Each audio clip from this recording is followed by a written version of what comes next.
Le bulletin 2013 de Jeunes enfants du Canada sur l'activité physique stipule que le transport actif a une note de D parce que la recherche montre que 62% des jeunes Canadiens âgés entre 5 et 17 ans utilisent des modes de transport inactifs pour se rendre à l'école et en revenir.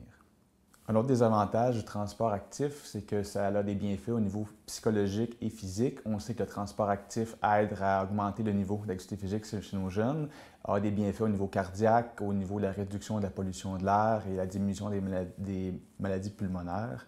Et aussi, ça l'aide à socialiser les jeunes entre eux.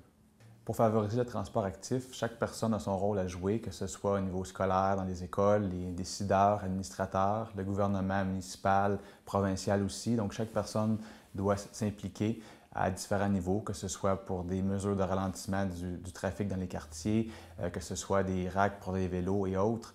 C'est important que les gens s'impliquent, mettent la main à la pâte pour faire en sorte que le transport actif devienne plus facile pour les gens.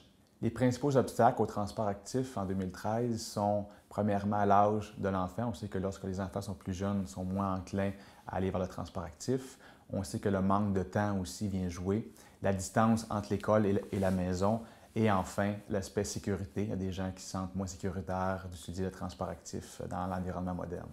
Donc on sait que l'usage de la voiture a augmenté beaucoup depuis plusieurs années et lorsqu'on regarde nos parents, on sait que 2 tiers d'entre eux allaient à l'école à pied lorsqu'ils étaient plus jeunes, mais maintenant, nos jeunes Canadiens, c'est seulement 1 tiers d'entre eux qui vont à l'école à pied et qui reviennent, donc une nette diminution du transport actif pour se rendre à l'école et en revenir aujourd'hui.